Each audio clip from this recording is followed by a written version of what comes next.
Kenalan diri dulu dok. Sekarang dokter Kianti lagi apa aja nih kesibukannya sehari-hari? Iya, kalau saya eh, Dokter Kianti Raisa, saya sehari-hari praktek sebagai dokter mata.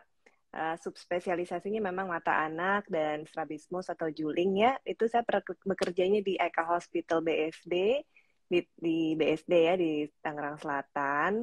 Udah sejak tahun 2008 kerja di situ. Terus mendalami bagian mata anak itu sudah dari tahun 2010 lah kira-kira.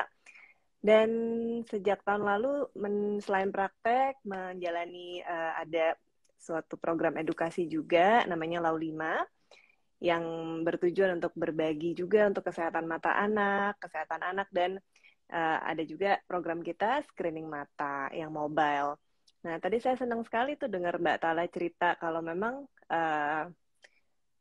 dari Bumi Playscape itu ada suatu inklusi ya, jadi memang semua anak itu kan memiliki hak yang sama untuk bermain dan berprestasi. Nah, sebetulnya juga ini saya ingin sekali kedepankan bahwa memang sebetulnya kesehatan mata itu juga adalah hak semua anak, semua orang sebetulnya, karena memang salah satu indera yang penting untuk mencapai potensi seseorang kan gitu loh, untuk belajar, untuk beraktivitas dan lain-lain begitu.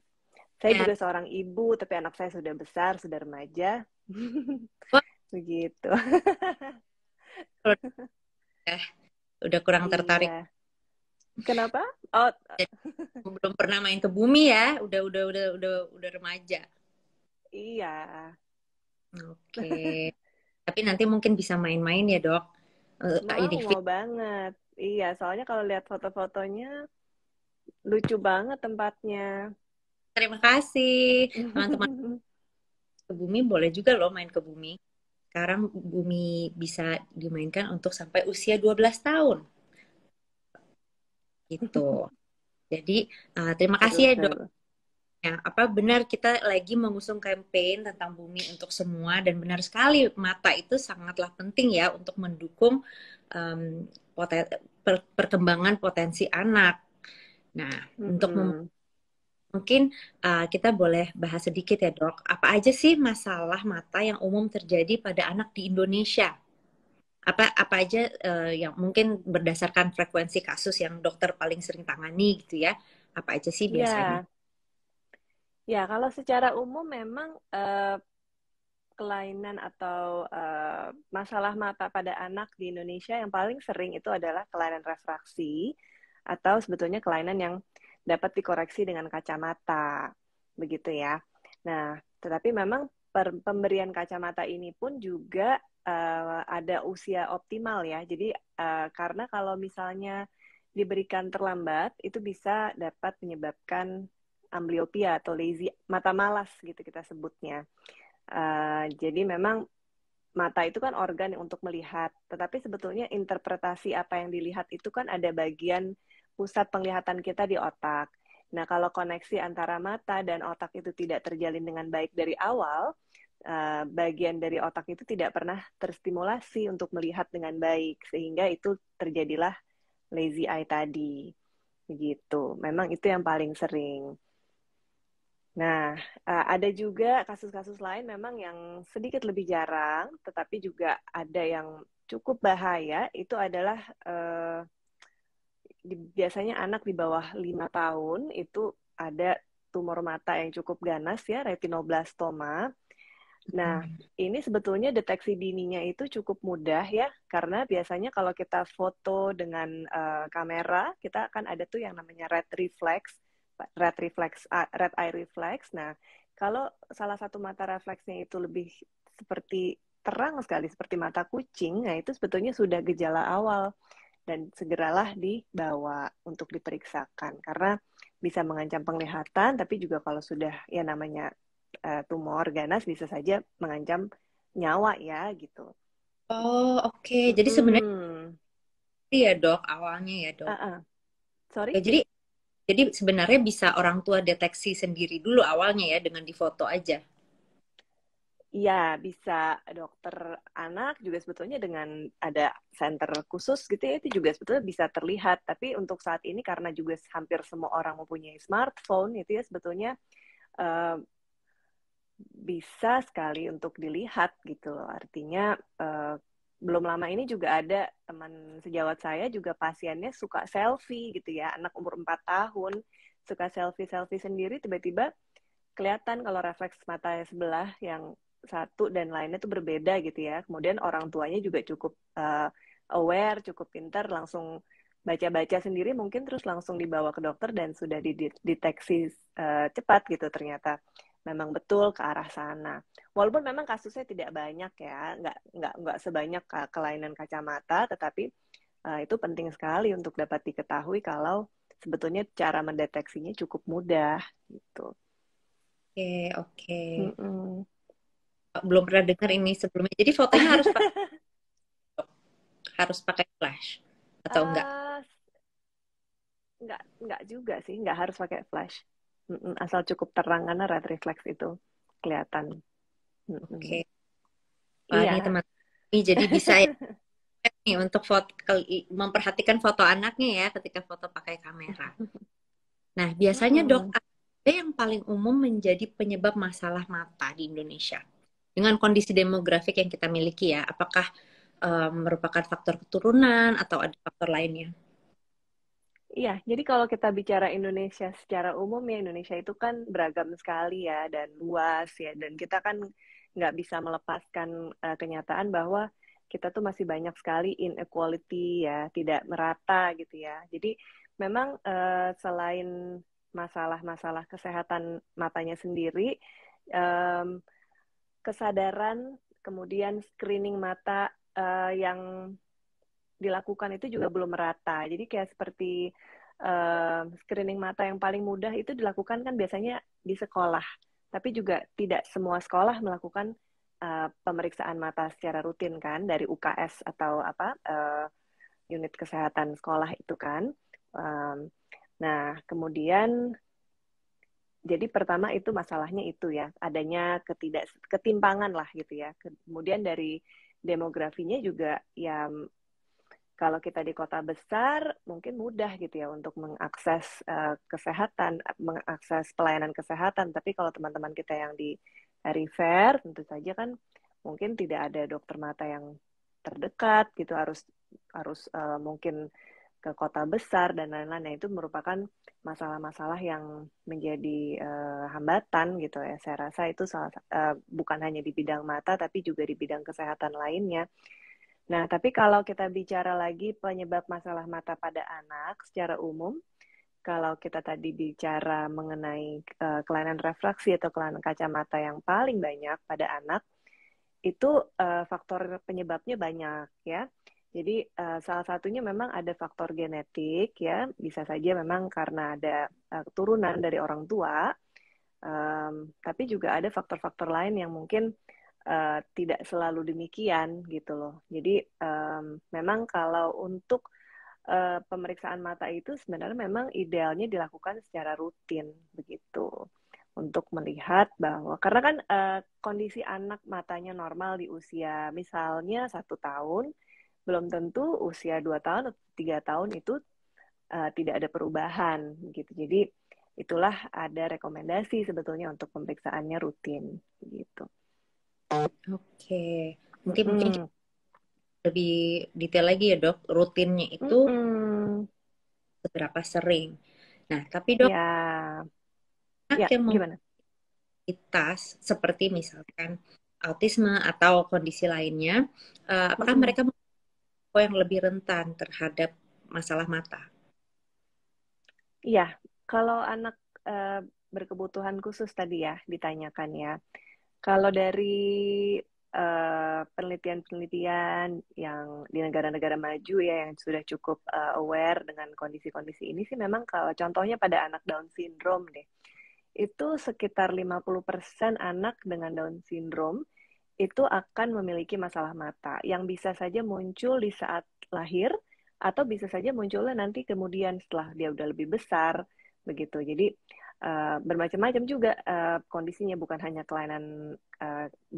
hanya kondisi yang bisa dikoreksi dengan kacamata, tetapi bisa ada katarak, bisa ada kondisi memang matanya lebih sering merah atau ada sering berair karena ada gangguan dari saluran air matanya.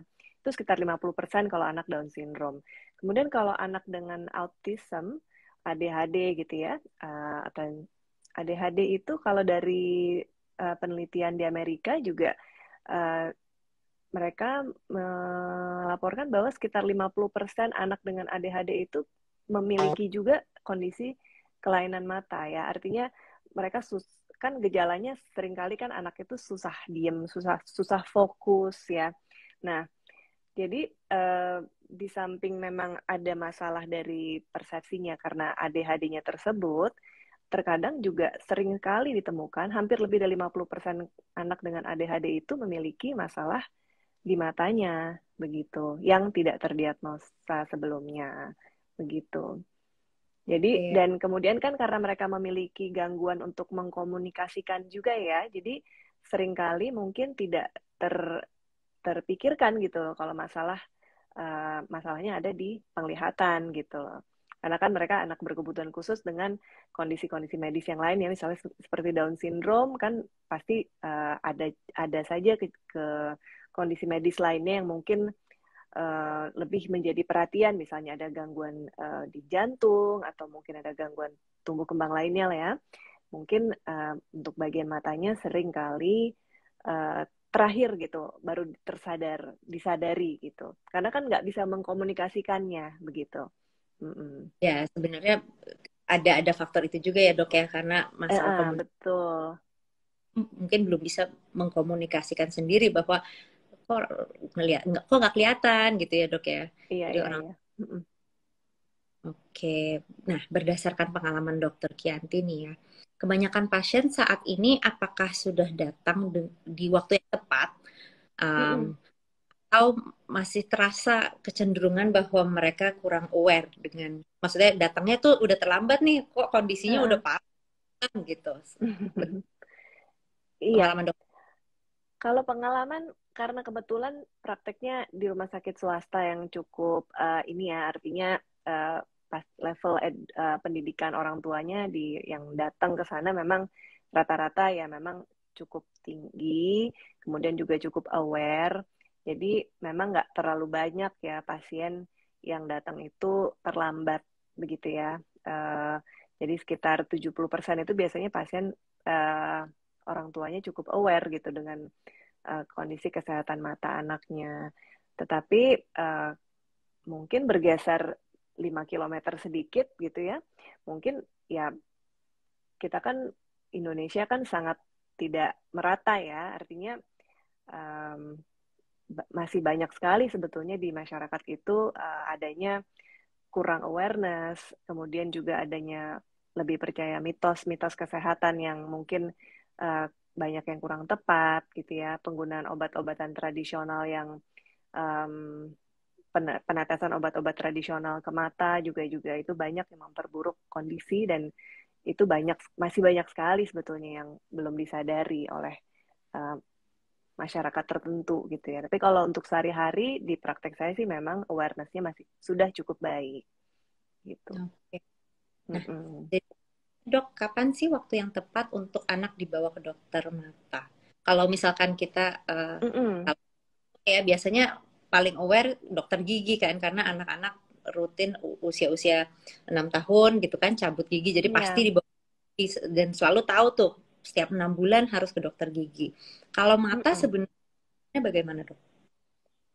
Iya, jadi kalau anjuran dari kita merujuk di American Academy of Pediatrics ya, ya dokter anak, Asosiasi Dokter Anak di Amerika, itu memang idealnya di 6 bulan pertama kehidupan setidaknya pernah diperiksakan 1 kali, ya 6 bulan pertama kehidupan, ya. Nah, ini ada catatan sedikit ya. Kalau misalnya anaknya ada kelahirannya prematur, ya, atau ada masalah mungkin pada saat kehamilan, ibunya sempat menderita infeksi, misalnya rubella atau tokso atau yang lain-lain itu, memang biasanya dokter anak akan merujuk lebih cepat ya, biasanya untuk memastikan tidak ada komplikasi yang dapat terjadi ke mata anaknya, mata bayinya. Nah, tapi kalau kita bicara anak yang terlahir sehat, ya tidak ada masalah cukup bulan, kemudian ibunya juga selama hamil dan melahirkan juga sehat, biasanya 6 bulan pertama kehidupan, kemudian di usia TK, yaitu di usia 3 sampai 4 tahun, kemudian sebelum masuk SD, dan setelah itu diulang 6 bulan sampai 1 tahun sekali. Nah, tetapi ini bisa tergantung juga ya. Kalau misalnya anak tersebut di keluarganya ada riwayat, misalnya kakaknya atau orang tuanya berkacamata atau memiliki masalah-masalah mata dari kecil ataupun bisa juga dari usia dewasa gitu ya, bisa saja dibawa usia berapapun, karena sebetulnya pemeriksaan mata itu tidak harus menunggu anaknya itu bisa membaca atau mengenal huruf atau mengenal angka gitu, karena ada berbagai cara pemeriksaan yang bisa kita lakukan untuk melihat apakah ada potensi-potensi atau gangguan penglihatan atau gangguan kesehatan mata yang perlukah diintervensi dini atau tidak begitu. Cukup jelas ya teman-teman Bumi ya. Kan 6 bulan pertama kehidupan, lalu usia TK dan sebelum masuk SD, lalu diulang setiap 6 sampai 1 tahun ya, Dok ya, tergantung kondisi masing-masing anak. Iya. Selain langsung ke dokter mata nih, Dok, bagaimana cara orang tua untuk melakukan screening dini di rumah? Iya, sebetulnya screening dini di rumah itu dengan observasi orang tua bisa ya mulai melihat ya kalau anaknya misalnya kesulitan nih melihat dengan jarak yang rasanya harusnya dengan jarak 1 meter misalnya. Saya udah kelihatan nih, kok dia harus maju gitu, kok dia harus mendekat gitu ya. Kemudian kadang-kadang anaknya kok matanya kalau melihat atau memfokuskan tertentu tuh harus seperti dikecilkan, disipitkan gitu ya.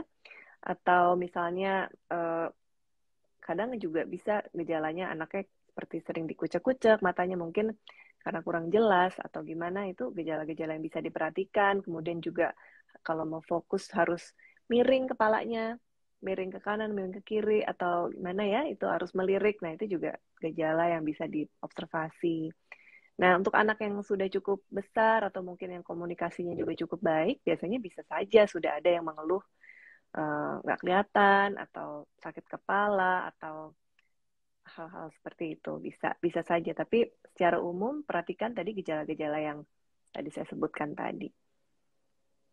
Bisa diaplikasi dengan benda-benda sekitar kok. Kalau misalnya kita lagi jalan-jalan naik mobil, misalnya lihat gambar ada reklame apa di jalan gitu ya, misalnya anak sudah bisa baca, tinggal kita itu bacanya apa seperti itu, bisa itu bisa disiasati. Atau misalnya dengan ada jam dinding di rumah dengan jarak tertentu, tutup matanya sebelah gitu ya, kelihatan nggak jam berapa, jarum pendeknya di mana, jarum panjangnya di mana, itu kan seperti itu bisa. Sekaligus juga mungkin melatih anak membaca jam analog gitu ya, jadi sebetulnya bisa dibikin fun aja sih, nggak harus khusus gitu. Dan itu kondisi saat ini belum tentu sama dengan 6 bulan kemudian, karena kan anak tetap tumbuh, berubah terus gitu. Jadi itulah makanya penting dilakukan pemeriksaan secara berkala itu, karena perubahan itu tetap terjadi karena kan pertumbuhan tadi. Oke, tapi sekalinya bahkan memang sudah ada kesulitan ya, Dok, melihat jauh. Apakah dokter sempat bahas kondisi sekarang sama kondisi 6 bulan lagi kan bisa aja berbeda ya karena anaknya masih berkembang. Apakah ada kemungkinan untuk membaik atau pastinya jadi memburuk ketika dia sudah mulai ada kesulitan nih lihat jauh? Apakah udah pasti nantinya makin lama akan buruk, nggak mungkin membaik lagi atau gitu? Sebetulnya kalau memang sudah ada indikasi awal ya, ada kesulitan melihat, coba diperiksakan dulu gitu ya. Dipastikan dulu ini sebenarnya kelainannya apakah karena memang membutuhkan intervensi misalnya kacamata, atau bisa saja mungkin kelelahan mata yang berlebihan gitu, bisa saja gitu loh. Jadi nggak selalu kondisi itu sama gitu ya. Kalau buram saat ini nanti selalu bertambah buruk gitu. Jadi dipastikan dulu apa penyebabnya gitu, sehingga bisa didiskusikan gitu saat pemeriksaan dengan dokter masing-masing, apa yang menjadi penyebabnya, kemudian bagaimana penanganannya dan bagaimana prediksinya ke depan gitu. Oke, oke. Nah, sekarang ini kan dok kita ada di zaman yang anak-anak udah terpapar screen sama gadget dari usia yang mungkin di saat kita masih kecil dulu belum belum pegang-pegang gadget, belum pegang laptop. Sekarang mereka dari usia muda sekali udah terpapar penggunaan teknologi ya yang semakin maju ini. Boleh dokter jelaskan sedikit bagaimana sih gadget ini bisa berbahaya untuk mata anak? Ya, sebetulnya sih kalau gadgetnya secara umum ya, itu tuh tidak berbahaya ya. Artinya sinar gadgetnya sendiri itu tidak berbahaya terhadap kesehatan mata. Tetapi yang jadi berbahaya itu adalah kalau durasi penggunaannya yang tidak rasional gitu ya. Jadi kalau misalnya memang terlalu lama, kita kalau lihat gadget itu biasanya fokus matanya terus-menerus ya, fokus untuk dekat terus-menerus. Nah, mata kita tuh memiliki otot untuk memfokuskan penglihatan. Nah, otot yang berkontraksi terus-menerus itu dapat menyebabkan kelelahan mata. Itu satu. Kemudian, kalau kita fokus terus-menerus lama ya terhadap suatu, ya sekarang sih paling sering gadget ya, karena mungkin baca juga biasanya e-book juga di gadget ya. Nah, frekuensi mata kita berkedip itu biasanya juga berkurang. Nah, dengan frekuensi yang berkedip berkurang ini, biasanya lapisan air mata kita akan lebih mudah menguap sehingga mata kita jadi kering. Nah, gejala-gejala mata kering itu terkadang ada perih, kemudian rasanya mengganjal, berpasir ya. Nah, terkadang juga malah justru keluar air mata, tapi keluarnya itu seperti sakit gitu ya. Nggak natural gitu ya, jadi seperti ditusuk gitu ya. Kemudian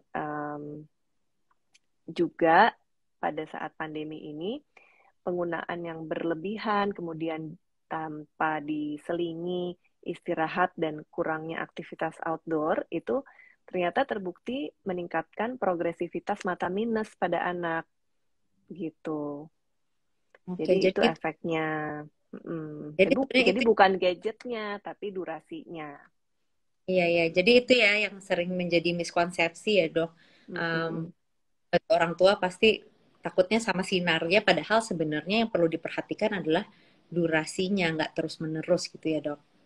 Betul. Sebetulnya di gadget itu juga banyak sekali manfaatnya ya. Nah, untuk banyak lah untuk pendidikan dan pengetahuan juga, tetapi ya balik lagi ke itunya, durasinya itu, dan itu harus disesuaikan dengan usia. Gitu. Oke. Kalau Mm-mm. banyak yang um, pakai pakaikan anaknya kacamata anti radiasi gitu, Dok. Itu sebenarnya membantu nggak? Mm-mm. Iya, jadi balik lagi, sebetulnya kalau kita khawatir dengan radiasi dari layar gadget itu, sebenarnya radiasi yang ditimbulkan itu sinarnya kalau dari penelitian itu kecil sekali ya. Jadi artinya radiasi dari sinar matahari itu jauh lebih tinggi. Dan itu sinar matahari yang di siang hari ya, yang jam 12 siang itu justru kalau tanpa proteksi mata kita justru lebih berbahaya ya, lebih lebih berbahaya untuk mata kita. Nah, jadi Hmm. radiasi dari gadget itu sebenarnya kecil. Nah, dengan kacamata blue light itu sebetulnya sebenarnya nggak masalah, boleh-boleh aja dipakai. Tapi jangan sampai ada miskonsepsi bahwa kacamata blue light ini melindungi, memproteksi mata anaknya dari kemungkinan terjadinya membutuhkan kacamata di kemudian hari, atau misalnya menghindari dari kelelahan mata yang berlebihan gitu loh, atau menghindari dari mata kering gitu misalnya, karena balik lagi ke durasi pemakaiannya gitu. Jadi bukan berarti dengan pakai kacamata anti blue light itu oh durasinya bisa ekstra lebih, misalnya 2 kali 3 kali lipat dari rekomendasi. itu kurang tepat gitu untuk pemikiran seperti itu. Tapi kalau mau digunakan ya tidak berbahaya juga untuk mata gitu. Oke. Nah, rekomendasinya itu sendiri dok, Mm-mm. dianjurkan screen time pada anak itu berapa lama dok? Mungkin boleh Iya, disesuaikan dengan rentang usianya.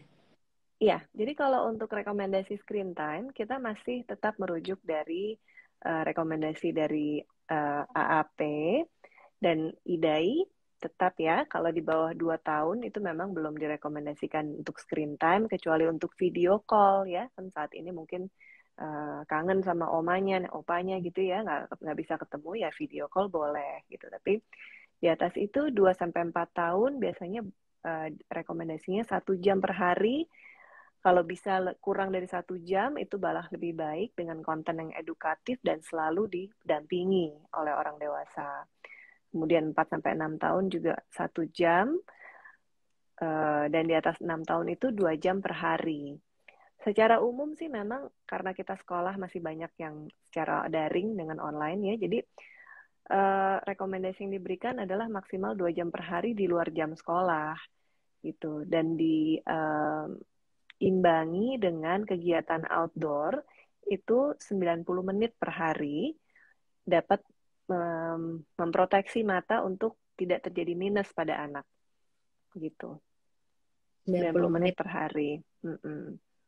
Oke. Nah, sekarang kan karena kita sedang berada di masa pandemi nih Mm-mm. ya, Dok. Nah, kita terpaksa nih harus berada di depan layar, anak-anak sekolah, kita juga kerja cuma bisa di layar. Um, Mm-mm. Dapat dokter tentang gap ini dari standar yang dianjurkan tadi dengan kondisi saat ini. Iya, ini memang kondisi yang menjadi problem semua orang ya, bukan cuma kita di Indonesia, tapi ini seluruh dunia. Jadi yang kalau kita bicara miopia atau mata minus booming, ini bukan cuma terjadi di Indonesia, tetapi di seluruh dunia ya. Jadi ada yang namanya myopic boom karena adanya quarantine ya, karena adanya pandemi COVID ini makin booming lagi gitu ya di seluruh dunia pada anak. Dan jadi memang tentunya ini uh, harus pintar-pintar kita sih sebetulnya ya. Kalau untuk sekolah ya tentu saja kita saat ini kalau memang belum aman untuk sekolah tatap muka, ya kita nggak ada pilihan memang. Tetapi mungkin bisa disiasati dengan cara penggunaan screen yang cukup besar ya. Artinya kalau memang harus dengan screen, kalau bisa menggunakan monitor atau PC itu lebih baik dibandingkan menggunakan handphone begitu. Karena kan jaraknya juga bisa lebih jauh dan lebih besar gitu ya. Jadi tidak terlalu dekat. Kemudian juga yang sering kali tuh pasien-pasien saya itu kalau anak-anaknya mulai ABG remaja gitu ya, itu mereka suka nonton YouTube atau apa itu senangnya di handphone gitu. Padahal sebetulnya sekarang kan sudah bisa di cast ke TV ya. Jadi kalau ke TV itu kan jaraknya bisa lebih jauh. Nah itu bisa kita siasati seperti itu. Nah tapi tentu saja tetap paling baik adalah pembatasan yang rasional ya. Tadi kalau bisa sih memang diimbangi dengan kegiatan outdoor 2 jam per hari, 90 menit per hari yang direkomendasikan untuk ya satu paparan matahari juga ya selain untuk vitamin D, kesehatan secara umum dan begitu kita di outdoor tentunya jangan sambil megang handphone juga ya karena untuk fokus deket lagi kan sambil lihat pemandangan yang bisa kita lihat jadi matanya lebih rileks gitu. Oke, supaya bisa lihat jauh ya dok Mm-mm. ya. Iya.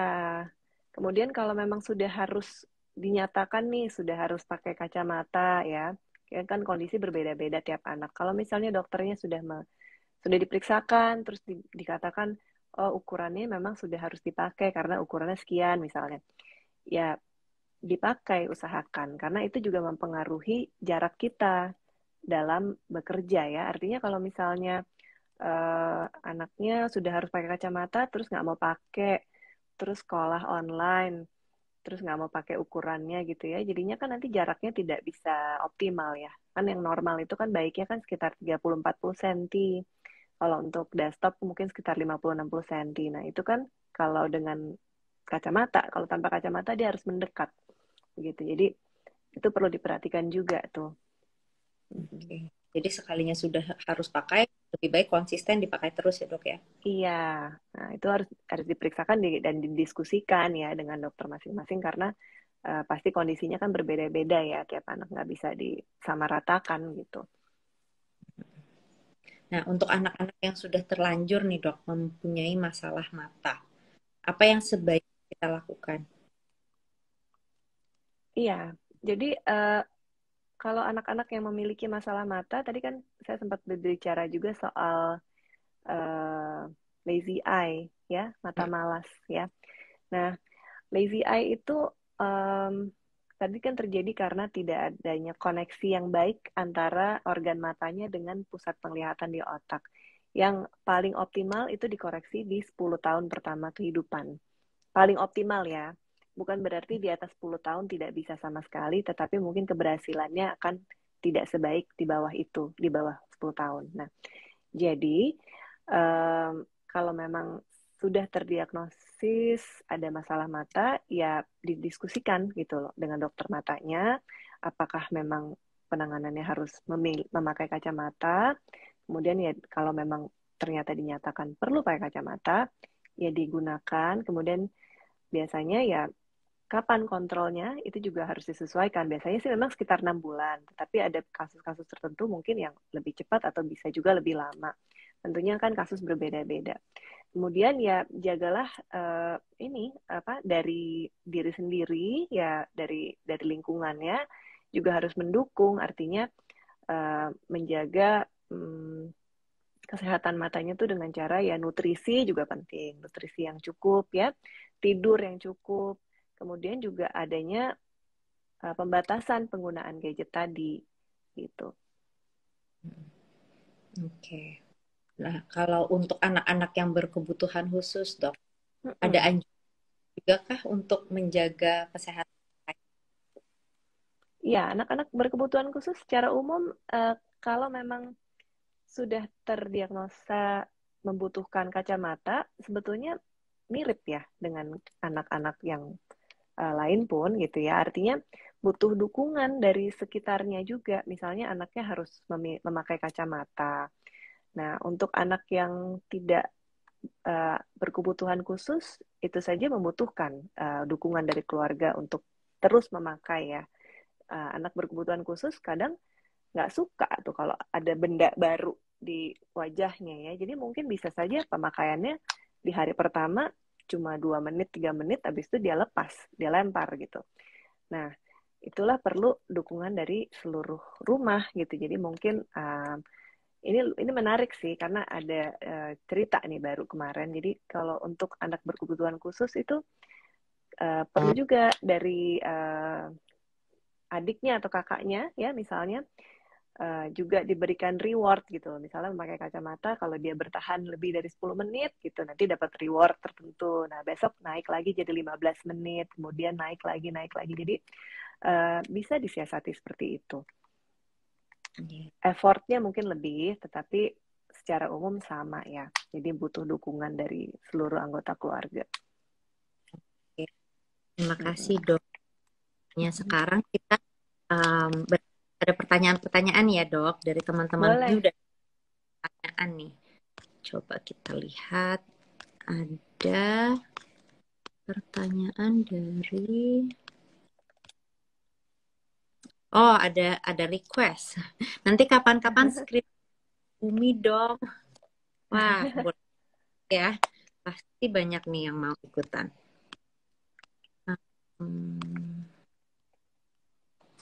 Nah, ini ada pertanyaan dari Ibu dari F Sugihono. Dok, mata bayi biasa masih belum stabil, belum sinkron. Sejak kapan orang tua kita notice kalau anak ada kelainan mata seperti juling? Terima kasih pertanyaannya, tapi Ibu F Sugihono. F. Sugiono, terima kasih. Iya, jadi kalau pada bayi baru lahir, biasanya 2-3 bulan pertama memang matanya kelihatan belum sinkron ya. Jadi terkadang kelihatan juling gitu ya. Jadi belum belum belum sama nih kanan sama kiri geraknya, fokusnya gitu. Memang itu normal ya. Tetapi biasanya di atas 3 bulan itu harusnya gerakannya sudah cukup sinkron gitu di atas 3 bulan. Tapi kalau di bawah 3 bulan itu matanya belum sinkron itu kadang-kadang yang normal. Kalau di usia di bawah 3 bulan tadi matanya itu selalu misalnya julingnya ke dalam terus tidak pernah sama sekali bergerak atau julingnya di luar ya ke arah luar terus gitu ya tapi nggak pernah sama sekali sinkron ya. Nah itu sebetulnya tidak harus menunggu 3 bulan, itu bisa langsung diperiksakan gitu. Karena yang normal itu adalah kadang-kadang fokus, kadang-kadang enggak itu loh. Itu tiga Oh, bulan pertama. Nah, kadang-kadang kelihatan belum sinkron, tapi oh kadang sinkron juga gitu. Bisa ya oh. dibedain ya. Mm-mm. Mm-mm. Kalau terus ada di Iya, A, terus-terusan berarti itu lebih baik mm-mm. sebelum sudah diperiksakan ya Iya, dok. betul. Mm-mm. Oke, ini ada pertanyaan lagi dari It's Tokyo. Dok, kalau bentuk mata anak agak keluar atau menonjol, apakah itu normal? Atau ada sesuatu yang jadi concern terkait kesehatan matanya? Iya. Terima kasih pertanyaannya. It's Tokyo itu menonjolnya seperti apa ya? Itu kalau misalnya memang ada asimetri yang apalagi mendadak terjadi ya, artinya tadinya kalau lihat foto lamanya kok nggak begini, terus tiba-tiba matanya seperti ini, berarti ada perubahan. Itu bisa saja ada sesuatu ya yang mungkin mendorong matanya atau ada masalah lain yang mungkin harus diperiksakan gitu. Jadi posisi mata itu biasanya tidak berubah ya dari sejak dari apalagi ada yang menonjol ya itu biasanya sih ada sesuatu tuh tapi ya sulit untuk diprediksi apa nih masalahnya harus diperiksakan. Langsung diperiksa aja ya, biar bisa dilihat. Mm-mm, betul. Oke, sejauh ini pertanyaannya baru dua itu saja. Mungkin ada tanya-tanya lagi. Oh, ini ada dari F. Sugihono. Terima kasih dok untuk jawaban-jawabannya. Ya Oh, sama-sama. nah, terakhir ada nggak pesan-pesan dokter tentang seputar awareness terhadap kesehatan mata nih untuk teman-teman Bumi? Iya, kalau pesan-pesan dari saya sebetulnya lakukanlah pemeriksaan mata itu secara rutin. Kita merujuk aja ke rekomendasi AAP ya di 6 bulan pertama kehidupan, kemudian di usia 3 sampai 4 tahun dan usia sebelum masuk SD dan pada saat anak sudah usia sekolah ya minimal 1 tahun sekali. Tetapi kalau misalnya orang tuanya uh, memiliki masalah mata, sudah berkacamata dari dulu juga dari mungkin dari kecil atau ada kakaknya juga yang berkacamata, ya boleh lebih cepat diperiksakan ya. Kemudian perhatikan tadi gejala-gejala yang tadi anaknya harus melihat itu harus dengan jarak dekat, harus memiringkan kepala, harus menyipitkan mata, matanya sering dikucek-kucek, sering agak kedip-kedip yang kelihatan tidak wajar, itu juga menunjukkan bahwa itu indikasi harus dilakukan pemeriksaan. Kemudian um, itu tadi adanya good habit ya. Jadi gadget memang ada electronic device secara umum, digital kita nggak akan bisa lepas dari itu pasti, tetapi butuh sekali pembatasan yang disesuaikan dengan usia karena mempunyai kontribusi yang besar dengan terjadinya ada mata minus pada anak begitu dan mata minus pada anak bila sudah muncul itu tidak bisa turun ya karena akan bertambah terus sampai usia pertumbuhannya selesai. Nah, Hmm. yang bisa kita lakukan adalah intervensi untuk memperlambat penambahannya. Nah, untuk memperlambat penambahannya tentunya ada harus didiskusikan dengan dokter mata masing-masing. Tetapi yang dapat dilakukan adalah dari diri sendiri itu ya membatasi screen time ataupun aktivitas jarak dekat yang berlebihan dan outdoor time 90 menit per hari. Oke. Kemudian dari puteran nutrisi, ya nutrisi yang seimbang sesuai dengan rekomendasi dokter anak masing-masing. Tidak ada nutrisi khusus yang dapat khusus saja untuk mata, tidak. Karena semua nutrisi yang baik itu ada efeknya ke kesehatan mata. Jadi tetap ikutilah rekomendasi dari dokter anak masing-masing untuk nutrisi yang baik, Jadi yang bukan seimbang. ya dok ya. Betul, betul. Bukan cuma wortel, vitamin D pun ada perannya untuk mata. Vitamin C pun ada. Jadi makanlah nutrisi, makronutrien, mikronutrien yang seimbang sesuai usia yang dianjurkan oleh dokter anak, dan efeknya pun akan masuk ke kesehatan mata. Mungkin dari Baik. cukup nggak? Cukup itu merangkum Iya. semuanya. Hal informasi yang berguna banget nih untuk teman-teman Bumi. Ada satu pertanyaan dok yang masuk dari. Boleh. Maaf, mau tanya lagi. Untuk mata silinder, apakah bisa disembuhkan? Iya, jadi kalau mata silinder itu biasanya terjadi karena bentuk mata, bentuk kornea mata. Kornea mata itu adalah yang kita kalau gunakan kontak lens itu nempelnya di kornea mata. Nah, normalnya kornea mata itu bentuknya kelengkungan atau curvature-nya itu sempurna ya, benar-benar halus banget gitu ya curvature-nya. Nah, di kondisi-kondisi silinder itu biasanya ada sedikit lebih kerucut ya, lebih steep gitu, lebih Tajam. mancung, lebih ya. Jadi itulah yang menyebabkan silinder. Nah, penyebabnya apa? Biasanya bisa faktor turunan, bisa juga faktor memang bentuk matanya yang tumbuh seperti itu. Tetapi beberapa kasus ada juga kebiasaan mengucek-ngucek mata yang berlebihan, apalagi kalau sudah bertahun-tahun, itu bisa mengubah bentuk kornea kita sehingga jadi lebih bentuk lebih kerucut tadi gitu. Jadi itu kucek mata boleh, tapi kalau yang berlebihan tuh pada anak yang mempunyai alergi misalnya gitu ya, itu bisa menyebabkan silinder gitu. Jadi penyembuhannya pun juga bisa dilakukan dengan bedah refraktif. Tapi kalau dengan penyembuhan secara alamiah ya, misalnya dengan penggunaan obat tertentu atau minum atau obat tetes tertentu itu tidak bisa. Karena itu kan kita bicaranya bentuk ya. Sesuatu yang bentuknya sudah terjadi seperti itu. Jadi kalau mau mengubah bentuknya harus dengan tindakan yang paling mudah itu dengan bedah refraktif. Memang ada lensa kontak khusus yang dapat digunakan untuk kondisi silinder, tetapi itu tidak permanen biasanya. Begitu lensa kontaknya dilepas, dia balik lagi. Oke, oke. Mm-mm.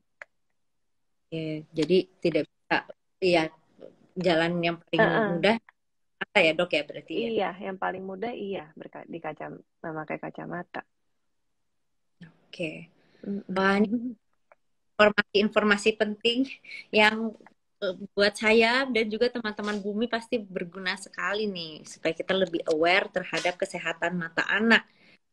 Terima kasih banyak ya Dokter Kianti ya. Iya, sama-sama Mbak Tala.